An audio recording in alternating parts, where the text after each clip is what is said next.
Episode की शुरुआत एक बड़े खुलासे के साथ होती है। किरण ने आखिरकार नोना की साजिश का पर्दाफाश कर दिया है। इस खुलासे से मेहर और तुलसी का टूटा हुआ रिश्ता फिर से जुड़ने की उम्मीद जगती है। पिछले कुछ एपिसोड से कहानी में लगातार ट्विस्ट्स देखने को मिल रहे हैं। ऋतिक अब भी परी को बचाने के लिए रणविजय के खिलाफ सबूत इकट्ठा कर रहा है। वहीं दूसरी तरफ किरण की एंट्री ने घर के माहौल को पूरी तरह बदल दिया है। किरण अब तक चुपचाप सब देख रहा था, लेकिन उसे महसूस होता है कि नोना कुछ तो छिपा रही है। कई दिनों से वह देख रहा था कि नोना अलग अलग बहानों से मेहर के करीब आने की कोशिश कर रही है, कभी मजाक के नाम पर, कभी मदद के बहाने। तुलसी इस सब को नजरअंदाज करती रही, लेकिन उसके दिल में हल्की सी चिंता थी। मेहंदी समारोह का दिन घर में खुशी और उत्साह का माहौल था। हर कोई खुश दिखने की कोशिश कर रहा था। तुलसी अपने हाथों पर एम लिखवाती है और जब सब देखते हैं वह मुस्कुराकर कहती है, एम का मतलब मेहर है, मेरा जीवन साथी। वहीं नोना भी अपने हाथ पर वही एम लिखवाती है।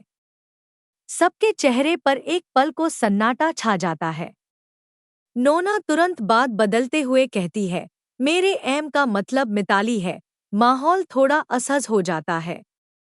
मेहर चुप रह जाता है, लेकिन किरण सब समझ जाता है, कुछ तो गड़बड़ है। किरण की जांच शुरू अगले दिन से किरण नोना पर नजर रखना शुरू करता है। धीरे धीरे उसे कई सुराग मिलते हैं, कुछ रहस्यमयी फोन कॉल्स, छिपी हुई बातें और एक पुरानी डायरी जिसमें मेहर के बारे में अजीब बातें लिखी थी। सारे टुकड़े मिलाकर किरण को पता चलता है कि नोना मेहर और तुलसी के बीच गलतफहमी फैलाने की साजिश कर रही है ताकि उनके रिश्ते में दरार आ जाए।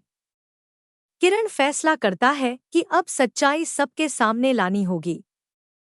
सच्चाई का पल जब तुलसी और मेहर के बीच एक बार फिर झगड़ा होता है।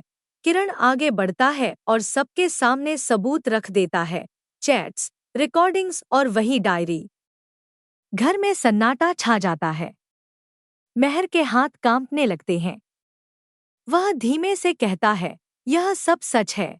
किरण शांत स्वर में कहता है, भैया, आप हमेशा तुलसी पर भरोसा करते थे, लेकिन नोना की साजिश ने सब कुछ बिगाड़ दिया। मेहर भावुक होकर तुलसी के पास जाता है। उसकी आंखों में पश्चाताप और प्यार झलकता है। तुलसी कुछ कहने ही वाली होती है कि मेहर उसे गले लगा लेता है। वह फुसफुसाकर कहता है, तुलसी, तुम हमेशा सही थी और मैं गलत। मुझे माफ कर दो। तुलसी की आंखों से राहत के आंसू बह निकलते हैं। नोना यह सब देखकर स्तब्ध रह जाती है। उसकी सारी चालें नाकाम हो चुकी थी। शोभा आगे बढ़कर कहती है, सच्चाई चाहे जितनी देर से आए, लेकिन जब आती है, सब कुछ बदल देती है। घर का माहौल भावनाओं से भर उठता है। किरण की आंखों में संतोष झलकता है। उसने सही समय पर सही कदम उठाया था। एपिसोड के अंत का दृश्य तुलसी और मेहर साथ खड़े हैं, जैसे अंधकार के बाद उजाला लौट आया हो। अगले दिन की शुरुआत तुलसी अब दृढ़ निश्चय के साथ ऋतिक से कहती है, हमें उस लड़की को ढूंढना होगा जिसने रणविजय के खिलाफ केस दर्ज कराया है। हमारे पास सिर्फ कल शाम तक का वक्त है। ऋतिक वादा करता है कि वह उस लड़की को जरूर ढूंढ निकालेगा। इसी बीच शोभा तुलसी को मेहंदी समारोह में आने का निमंत्रण देती है। घर में उत्साह और हलचल फिर से बढ़ जाती है। मेहर मेहमानों की देखभाल में व्यस्त है और उसी दौरान अपनी एक खास मेहमान का परिचय किरण से करवाता है। माहौल खुशियों से भरा है, लेकिन किरण के मन में अब भी सवाल हैं। वह मेहर को एक तरफ ले जाकर धीरे से पूछता है, भैया, आपके और तुलसी के बीच आखिर चल क्या रहा है? मेहर बात टालने की कोशिश करता है और कहता है, घर के छोटे मोटे तनाव को दिल पर मत लो। अब सब ठीक है। किरण मुस्कुराता है, लेकिन उसके मन में शंका बाकी रहती है। मेहंदी समारोह का माहौल, समारोह पूरे जोश के साथ चल रहा है। मुन्नी चुपके से अपने हाथ पर आर लिखवा लेती है। जब शोभा और रतिक यह देखते हैं तो हैरान हो जाते हैं। रतिक हंसकर पूछता है, यह आर किसका है? मुन्नी शर्मा जाती है और मुस्कुराते हुए कहती है, यह आर मेरी भैंस राम प्यारी का है। सब जोर से हंस पड़ते हैं और माहौल हल्का हो जाता है।